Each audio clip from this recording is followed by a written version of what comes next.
Non basta conciliare la cura per la natura con la rendita finanziaria. Su questo tema le vie di mezzo sono solo un ritardo nel disastro. Queste non sono le parole di un economista, ma di Papa Francesco. In sostanza, allora, lo sviluppo sostenibile non esiste? Non basta? Bisogna ridefinire un nuovo progresso, come sostiene il Papa? Ma quindi, sarà questo il futuro che ci aspetta?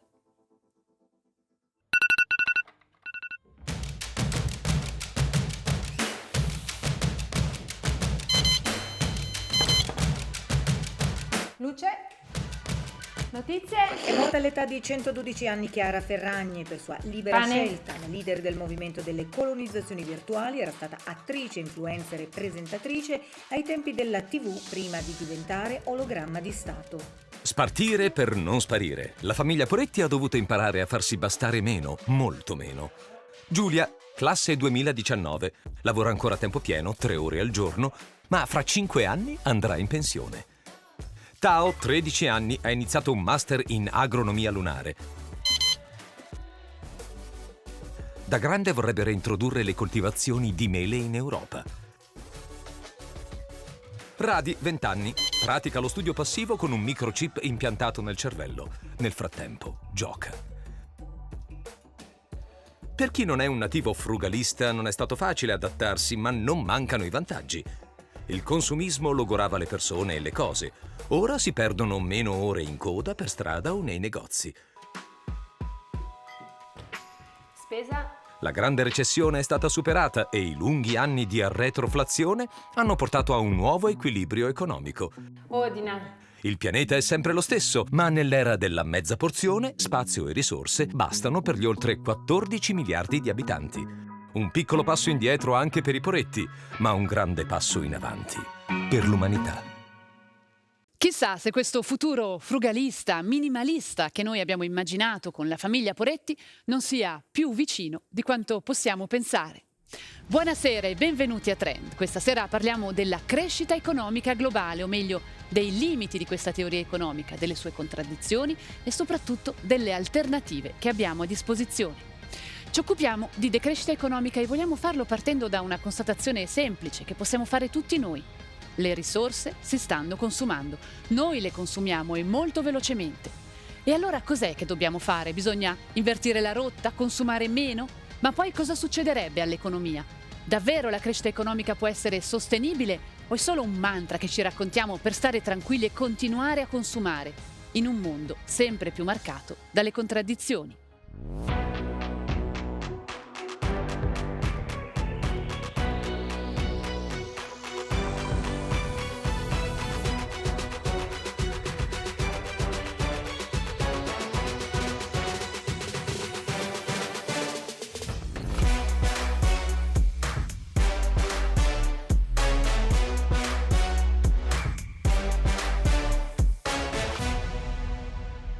Immagini forti queste, un'istantanea che rappresenta un po' la preoccupazione e l'urgenza di quegli esperti, quegli economisti che propongono nuovi modelli di sviluppo come la decrescita economica. Per parlarne abbiamo deciso di partire dalla gestione di una risorsa fisica, concreta, come il territorio. Nella teoria della decrescita economica, la priorità viene data ad un utilizzo misurato delle risorse naturali e ad uno sviluppo che offra garanzie anche alle generazioni future. Nel territorio, visto proprio come una risorsa limitata, questo concetto di sfruttare meglio, di usare con più parsimonia il bene di cui disponiamo, appare chiaramente e la questione è urgente anche in Svizzera. La piccola Svizzera, come si vede nei dati forniti dall'Ufficio federale di statistica, ha poco spazio da offrire ai suoi abitanti, lo sappiamo perché molta superficie del nostro piccolo paese, in mezzo alle Alpi, non è abitabile. Ben il 57% infatti del territorio è occupato dai cosiddetti spazi verdi. Sono le Alpi, i boschi, ma anche i laghi, i fiumi e tutti gli spazi naturali. L'agricoltura dal canto suo ne occupa un 35%, pensiamo a tutta la campagna coltivata nell'altopiano. Rimane quindi meno dell'8% a disposizione dei nostri insediamenti, che non sono solo le case, ma anche le industrie, le infrastrutture come le strade, le discariche o i campeggi. Questo 8% è dunque lo spazio che ci rimarrebbe, ma noi, pensate, abbiamo già colonizzato quasi il 90% di questo spazio. Ecco quindi la piccola porzione di territorio che oggi ci rimane. Il problema quindi è chiaro, lo spazio a nostra disposizione è poco. Ma quanto ce ne serve davvero? Il frugalismo è già una realtà, noi l'abbiamo raccontato all'inizio con la famiglia Poretti, che era chiaramente una provocazione, ma esiste realmente uno stile di vita che cerca di consumare meno, di sfruttare al meglio gli spazi? Molti di noi si sono già chiesti se serve davvero tutto ciò che possediamo. Sappiamo che si può vivere con una minore impronta ambientale. Meno cose in mini case. E allora andiamo anche noi a vedere come fa chi ha deciso di provarci per davvero.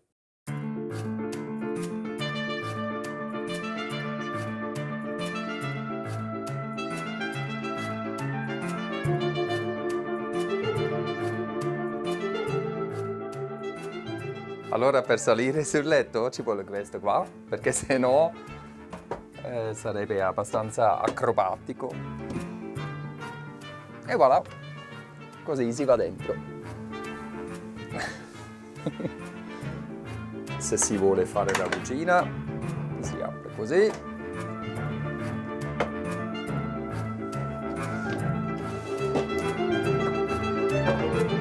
E voilà.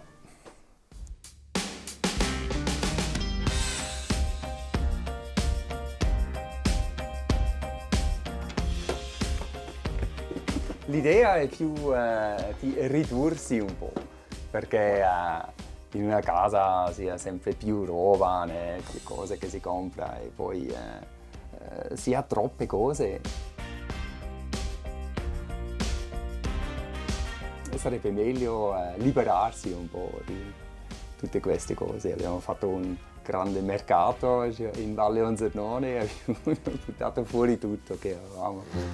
Max, conducente di autopostali, e la moglie Marei, 10 anni fa hanno deciso di vivere in un carrozzone, comprato con qualche decina di migliaia di franchi e rifinito da soli. 8 metri per 2,30 di larghezza. Dal Ticino il carrozzone è stato spostato a Oberwil, nel Canton Berna. Eravamo così entusiastici che vogliamo vivere così, che poi dopo abbiamo visto che non è così facile. Abbiamo pensato, facciamo tutto giusto, facciamo con una domanda di costruzione, ma lì siamo falliti grandiosi. Diversamente da altri paesi, la legislazione svizzera non contempla questo tipo di abitazioni su 4 ruote quale residenza principale. O si vive in campeggio o si trova un terreno in affitto, con l'obbligo però di allacciarsi alle canalizzazioni e con una domanda di costruzione. Abbiamo anche chiesto qua, in questa zona, abbiamo scritto quasi tutti i comuni vicino al lago, Thunersee, Brienzersee, ma la risposta era sempre negativa. Sembra che tutti hanno un po' paura. Una forma abitativa minimalista, irta di ostacoli. Ma Max e compagna non si scoraggiano. Il nostro scopo sarebbe vivere dentro qua, sì. Magari in un bel posto che si può anche fare un po' di orto e magari anche installare un po' di fotovoltaic. E al loro sogno qualcuno si è già avvicinato.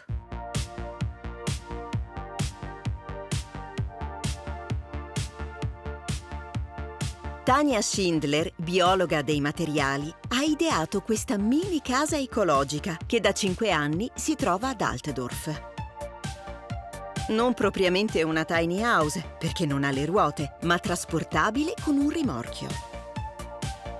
Legno, vetro ed argilla per il 95%. Una casa quasi completamente riciclabile, energeticamente autarchica grazie ai pannelli solari e batterie e che non impatta il suolo. Con mini case come questa, il territorio non viene densamente popolato. Questo è possibile solo con case plurifamiliari a diversi piani. Il vantaggio è che si possono spostare dopo qualche anno.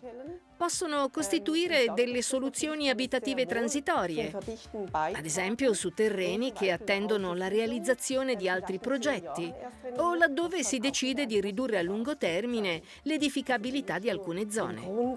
Siccome non hanno fondamenta né cemento, l'acqua può circolare e la vegetazione ha maggior spazio. Tutto o quasi in una stanza. 46 metri quadrati per vivere in modo frugale ed ordinato. Non solo una scelta di vita, per Tania Schindler è diventata anche una professione. Tiene corsi, dando consigli a chi vuole ridurre il proprio spazio e vende le case da lei concepite. Prezzo circa 300.000 franchi. Senza terreno, però, nessuna possibilità di finanziamento ipotecario. Le banche concedono solo piccoli crediti, con tassi di interesse decisamente più elevati. Di persone interessate a queste case ce ne sono tante, ma in pochi riescono a realizzare il loro sogno. Spesso mancano i mezzi per finanziare l'acquisto e in Svizzera abbondano gli ostacoli burocratici. Valgono le stesse prescrizioni edilizie degli edifici più grandi, distanze da rispettare, norme antincendio, spazio per 2 parcheggi. E in certi comuni i tetti piatti non sono consentiti. Regole, insomma, che rendono il tutto difficile, più costoso, a volte semplicemente impossibile.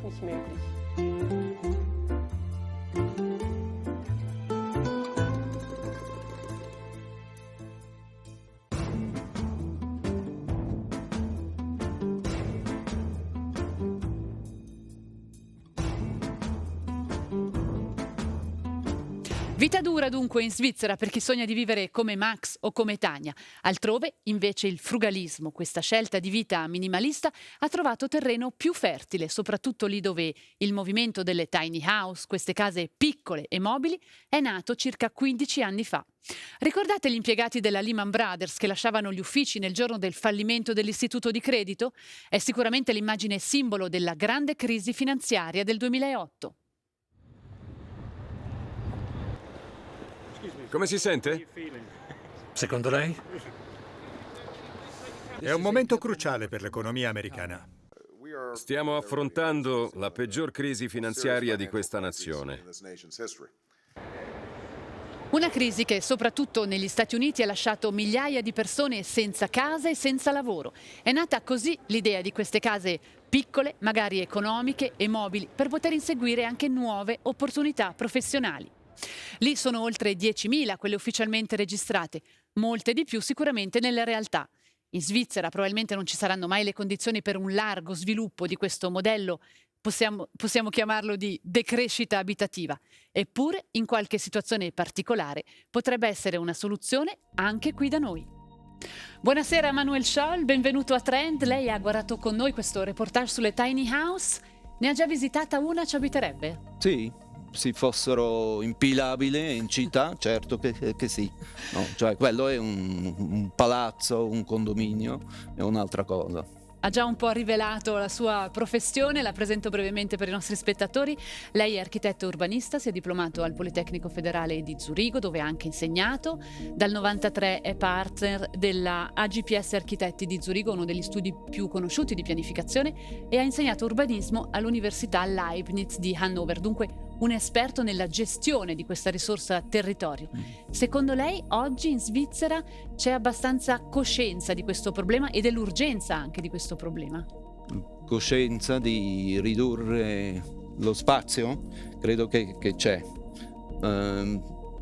Il problema di ridurre il consumo di terreno, la coscienza c'è meno. In città credo che c'è, perché lì i prezzi sono così alti che è evidente, però nelle zone periferiche la spinta di ridurre è poca, è piccola. Come nelle tiny house e nelle zone sicuramente periferiche che si potrebbero usare, ci sarebbe qualche sbocco, secondo lei, qualche situazione particolare dove potrebbero avere un senso, o anche nelle zone periferiche bisogna densificare? In generale bisogna densificare, credo, perché il consumo nella fine è troppo alto e perciò magari ci sono posti dove vanno bene, però in generale si dovrebbe densificare. Perché con le tiny house non si densifica? No. Cioè il consumo di terreno è tra 3 o 10 volte più alto che il consumo per persona in un edificio plurifamiliare. A proposito di densificare, che sembra quindi essere un po' la sfida che ci aspetta tutti, volevo mostrarli un dato, è uno studio del Credit Suisse recente, secondo il quale a Zurigo città il terreno edificabile sarebbe esaurito fra al massimo 4-7 anni e nell'agglomerato urbano, considerato dallo studio che non è quello del cantone, fra al massimo 10 anni. È un po' preoccupante, secondo lei c'è abbastanza coscienza di questo problema oggi in Svizzera? Credo che in città la coscienza c'è, evidente. In periferia la spinta di ridurre non c'è la coscienza. E credo che è un tema mentale, culturale. È un problema, vedo, nella voglia di vivere in case individuali.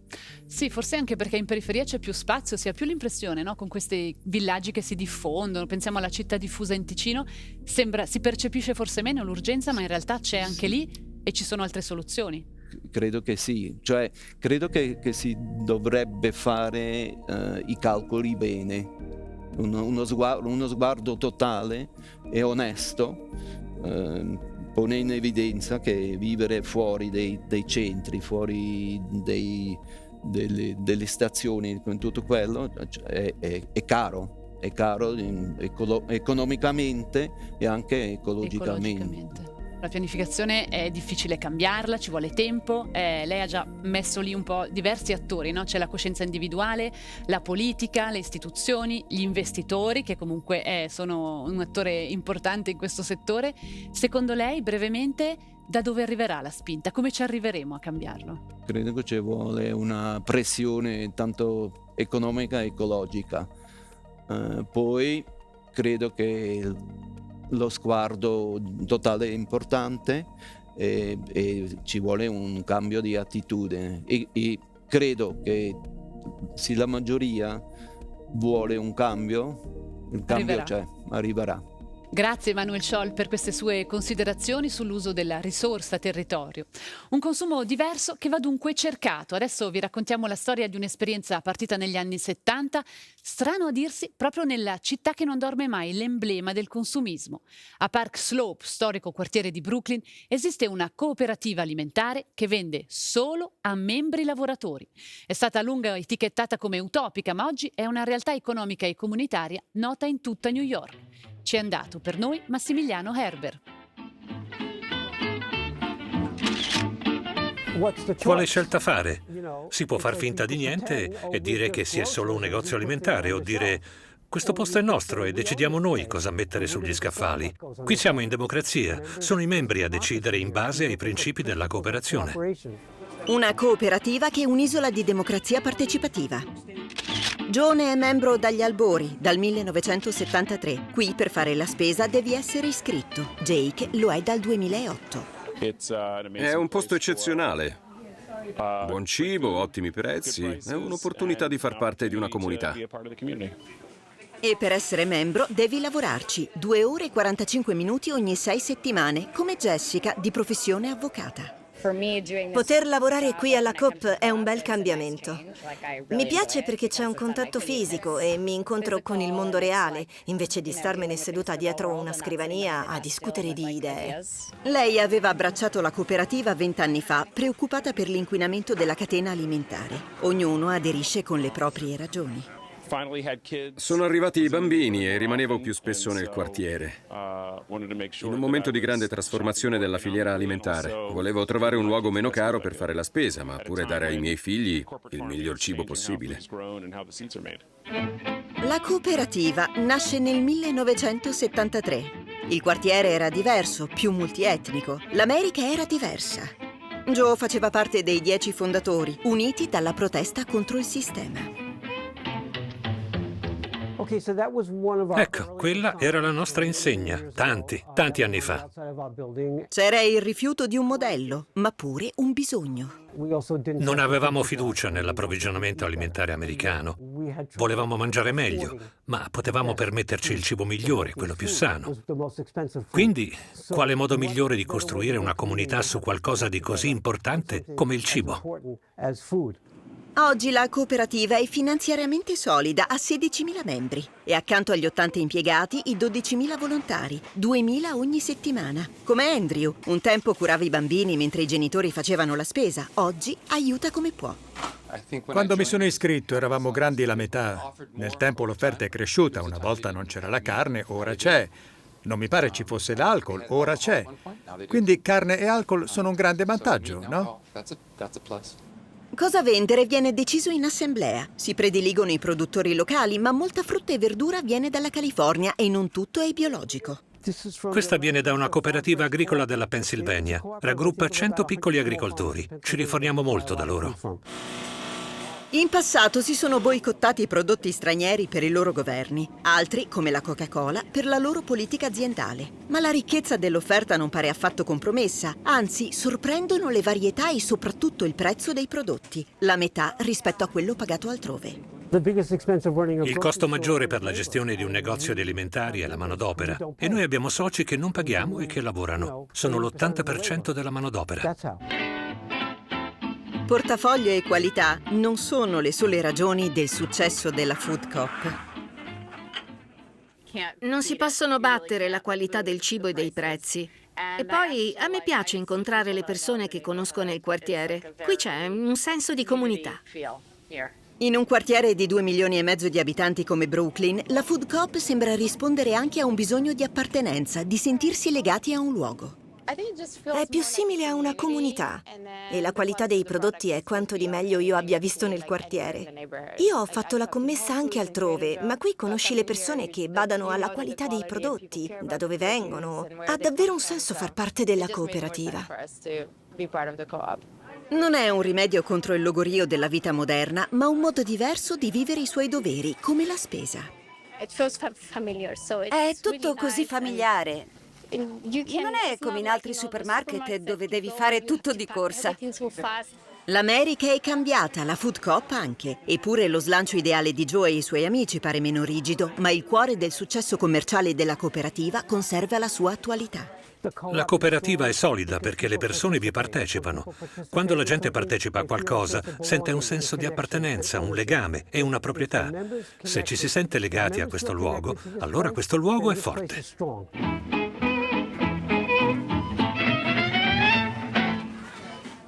Interessante questo esperimento. Chi partecipa è soddisfatto, i prezzi sono attrattivi, eppure non si è mai sviluppato veramente.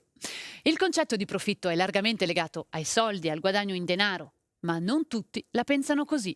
Diversi economisti si sono posti la domanda: l'economia può crescere all'infinito in un mondo dalle risorse limitate?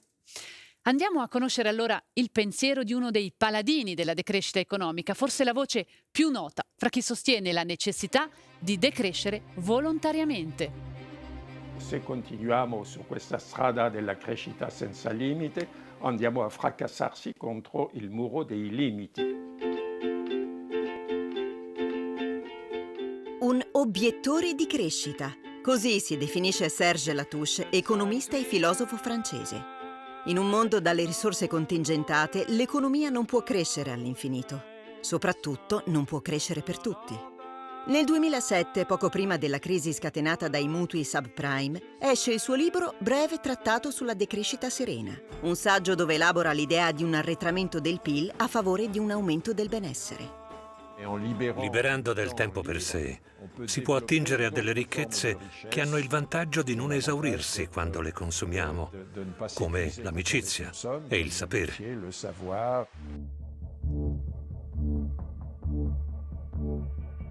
Queste idee prendono forma a partire dagli anni 70, quando la critica alla crescita economica si combina con le preoccupazioni ecologiste. Il boom economico del dopoguerra ormai era alle spalle. La crescita è morta, è finita negli anni 70. E il boom non tornerà più. Più probabile, secondo Latouche, che all'orizzonte ci sia una crisi profonda che investirà anche i paesi emergenti, visto che nell'era della globalizzazione stanno crescendo tutti secondo un unico modello. La decrescita è prima di tutto uno slogan provocatorio che abbiamo utilizzato a partire di 2001-2002 per contrastare quest'altro slogan ingannatore dello sviluppo sostenibile.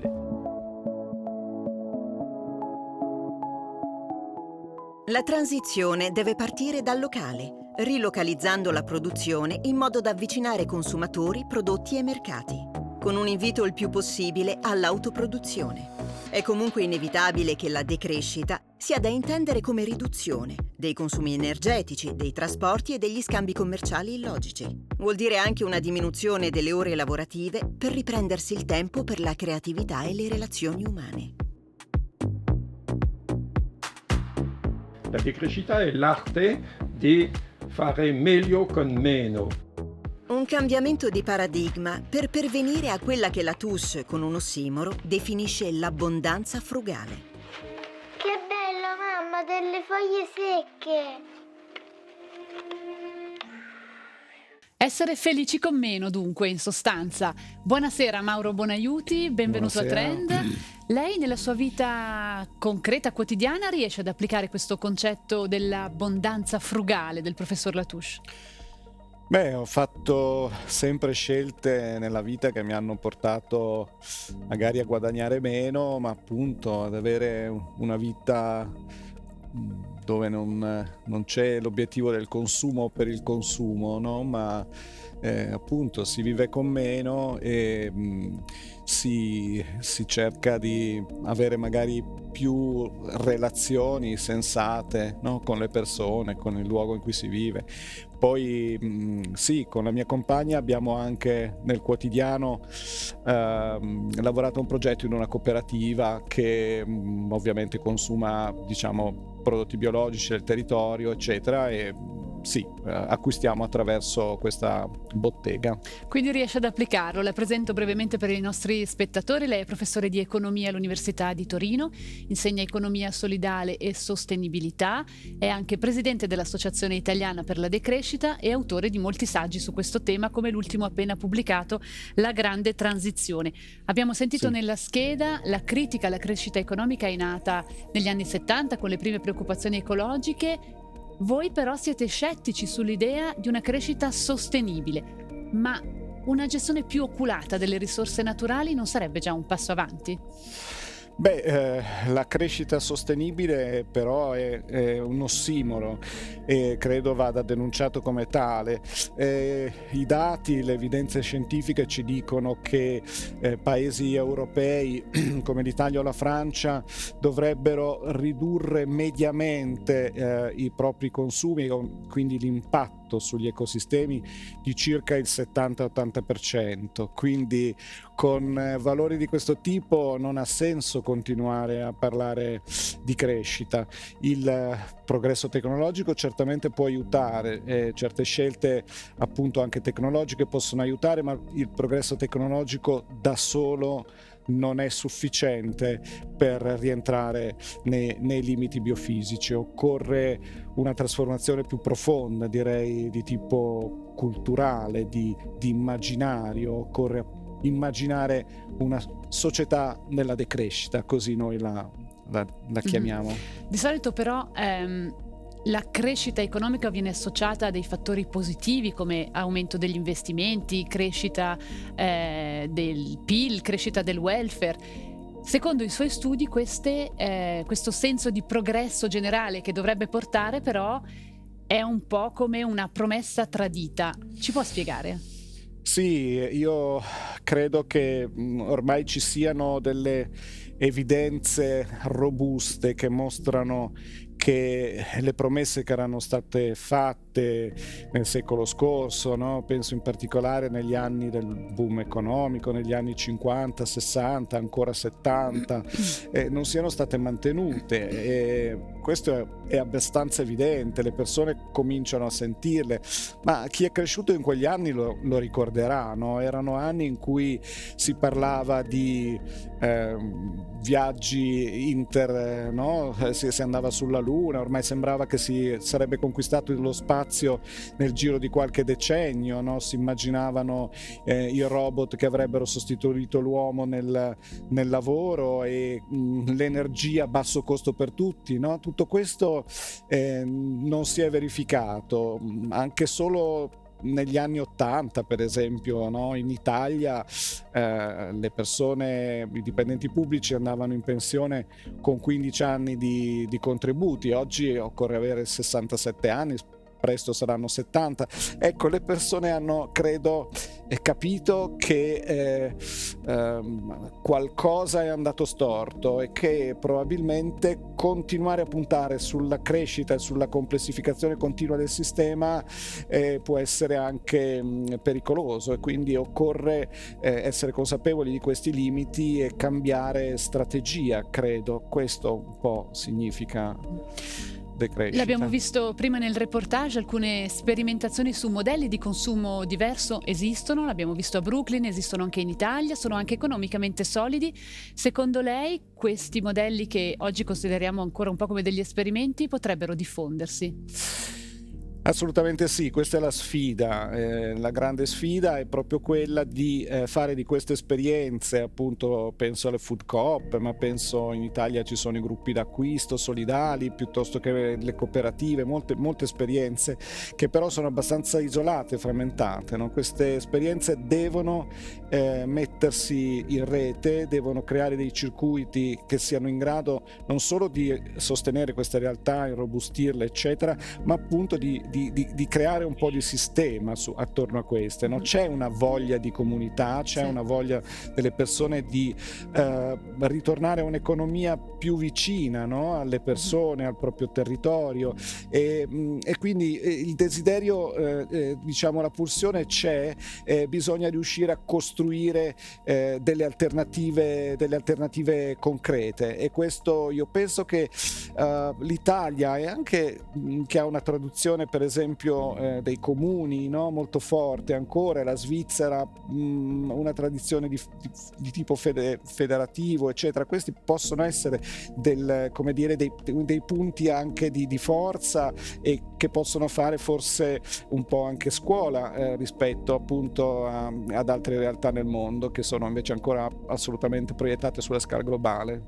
Grazie professor Buonaiuti per queste sue considerazioni e per essere stato nostro ospite qui a Trend. Grazie a voi. Insomma, questa decrescita, che poteva sembrare una teoria più filosofica che realmente applicabile, forse anche un po' utopica, in realtà ha già trovato l'interesse della Realpolitik. 10 anni fa era impensabile. Invece, la primavera scorsa, proprio queste teorie di decrescita economica sono arrivate sul tavolo dell'Europarlamento.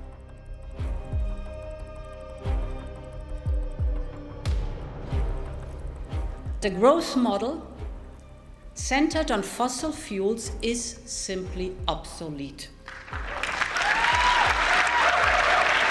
Every time part of an ecosystem is commodified, the rest of the ecosystem is destroyed. The priority shouldn't be economic growth, but increasing well-being. Crescita sì, ma di benessere abbiamo appena sentito, ma il benessere dipende dalla ricchezza e dalla distribuzione della ricchezza. Vediamo allora alcuni dati. La ricchezza mondiale totale nel 2022, riportata dal Global Wealth Report di UBS e Credit Suisse, era di oltre 450 mila miliardi di dollari. Questa cifra è enorme e riferita al patrimonio privato netto nelle mani della popolazione adulta mondiale. Patrimonio, non reddito, quello che si possiede, non quello che si guadagna. Ma andiamo a vedere com'è distribuita questa ricchezza, così come illustrato nel rapporto 2022 dell'Istituto di ricerca di Credit Suisse. La situazione è esattamente speculare. L'1,1% della popolazione detiene quasi la metà della ricchezza mondiale. Poche persone che posseggono tutto questo. Agli antipodi vediamo che il 52% della popolazione adulta globale possiede poco più dell'1% del patrimonio, quindi oltre la metà della popolazione si spartisce questa fettina. Davvero poche briciole di cui devono accontentarsi molte persone. Buonasera professor Krichen, benvenuto a Trend. La presento brevemente per il nostro pubblico. Lei è economista, è scrittore, è stato ministro e consigliere politico del governo tunisino all'indomani della primavera araba, dopo la cacciata di Ben Ali. Ha scritto molti saggi, ha pubblicato molte ricerche su questo tema, sulle speranze della primavera araba che era nata proprio nel suo paese e su quella transizione che si sperava potesse portare, anche se sappiamo che poi spesso purtroppo sono finite in violenza e senza grandi progressi democratici. Oggi la Tunisia vive una grave crisi socio-economica. Io volevo chiederle, secondo lei, quanto la disparità nella distribuzione della ricchezza, come abbiamo visto prima, conta, è un fattore importante nel suo paese, ma anche un po' in tutta la regione del Maghreb? Écoutez, il y a chez nous da noi c'è un problema di dipendenza verso l'estero, soprattutto verso i paesi europei. Questa dipendenza è un debito che ci schiaccia, nel senso che 1/3 del nostro bilancio annuale defluisce verso l'estero per rimborsare il debito. È veramente un deflusso enorme di capitali, e poi ci sono gli scambi commerciali che sono sempre più sfavorevoli per noi. Da questo punto di vista c'è veramente un prelievo dall'estero delle ricchezze prodotte nel mio paese. Ora, all'interno della Tunisia poi c'è un sistema completamente malsano, un sistema che io definirei veramente malato, perché ci sono certi nuclei familiari che dispongono di quello che gli economisti chiamano, che sono i cosiddetti autori dominanti dell'economia, un gruppo di aziende che vivono in un regime di monopolio e quindi hanno delle rendite che obbligano il resto della popolazione a vivere proprio nella miseria. Se posso quindi intervenire, si capisce che c'è una mancanza totale di strategia di sviluppo, per esempio industriale, di strategie di sviluppo agrario. Io volevo però tornare un po' sul tema della nostra puntata, che è quello dei modelli economici di sviluppo. Il suo paese si basa soprattutto sulle strategie imposte usate dal Fondo Monetario Internazionale e dalla Banca Mondiale. Su questo lei che posizione ha? Secondo lei è lì il problema, e che altra via vede, se riesce brevemente? A livello dell'industrializzazione, questo è direttamente legato ai modelli di sviluppo imposti dal Fondo Monetario Internazionale a molti paesi. Ci sono degli accordi di libero scambio che risalgono agli anni 70, 1970-1980. Il libero scambio ha causato una desindustrializzazione progressiva del paese. Tra gli anni 80 del secolo scorso e oggi abbiamo perso praticamente 25 punti industriali in Tunisia, quindi il paese si desindustrializza, il che significa che c'è sempre più disoccupazione, e nel contempo, parallelamente a questa desindustrializzazione, che è una strategia, ripeto, imposta dall'FMI, ci sono anche le privatizzazioni delle aziende pubbliche. Queste aziende pubbliche negli anni 60, quando si parlava di sviluppo, queste aziende pubbliche avevano un progetto di industrializzare il paese, ma con le privatizzazioni questa ambizione di industrializzare è scomparsa, e le privatizzazioni sono andate soprattutto a vantaggio di investitori esteri, 9 su 10 è il caso, e quindi l'industria è veramente a terra. Quindi l'agricoltura non riesce a nutrire la nostra popolazione, l'industria è fallimentare, e per questo motivo oltre la metà della popolazione tunisina oggi vive al di fuori dell'economia ufficiale, quindi nell'economia grigia, nel mercato grigio. Io la ringrazio, professor Krichen, per essere stato nostro ospite a Trend e per queste sue considerazioni. Abbiamo dedicato la puntata alla rinuncia, alla scelta volontaria di una vita più minimalista, una cosa che potrebbe sembrare un po' un passo indietro. Ma siamo sicuri che avere molti soldi ci rende molto felici? Nella rubrica Ecomostri, dedicata agli aspetti bizzarri dell'economia, Sabina Zanini commenta questo eterno dilemma al quale 2 premi Nobel americani hanno dedicato un'approfondita ricerca. Accumulare, fare scorte è una spinta atavica. Dovessero arrivare i tempi delle vacche magre, facciamoci trovare preparati. È che alle volte, ammettiamolo, al di là di ogni più pessimistica previsione, ci facciamo un po' prendere la mano. C'è giusto una cosa il cui accumulo non si scontra con limiti logistici e neppure di appetito: il denaro. E se invece esistesse un livello di ricchezza soddisfacente, oltre al quale non sperare neanche un soldo in più? Billions and billions and billions and billions and billions and billions. In economia si usa il concetto di utilità marginale decrescente che si può applicare anche alla ricchezza. È intuitivo, se passi da 0 a 1 milione di franchi c'è da festeggiare. Da 100 a 101 non alzi nemmeno un sopracciglio. I premi Nobel e professori a Princeton Daniel Kahneman, psicologo, e Angus Deaton, economista, nel 2010 hanno calcolato la soglia oltre la quale l'utilità marginale della ricchezza smette di essere rilevante. Bisogna sapere che la felicità è fatta di 2 componenti: valutazione della propria vita ed emozioni positive. Dunque, con l'aumento degli introiti migliora il bilancio esistenziale, ma il benessere emotivo a un certo punto ristagna. Can money buy you happiness? I think if you were very, very poor. I 2 professori, studiando un campione di 450.000 americani, hanno anche stabilito qual è la soglia di guadagno oltre la quale la felicità non cresce: $95.000 l'anno. Sappiatelo prima di chiedere aumenti di stipendio. Allora quanto vorresti? Non lo so, non ho mai pensato a una cifra. E a chi non verrebbe voglia di provare se davvero l'ennesimo milione non renda neanche un po' più felici? Ma fra la legittima aspirazione di tutti di vivere meglio e la necessità ormai evidente di trovare un modello di sviluppo compatibile con le risorse di cui disponiamo, abbiamo visto che le sfide sono davvero molte. Sembra anche chiaro che il modello unico non ha funzionato e non funzionerà neanche in futuro. Forse però, dopo questo giro d'orizzonte, appare più evidente che non esiste un'unica soluzione, ne serviranno tante, non solo economiche, ma multidisciplinari. Chi troverà le soluzioni? Quando arriveranno? E a quale prezzo?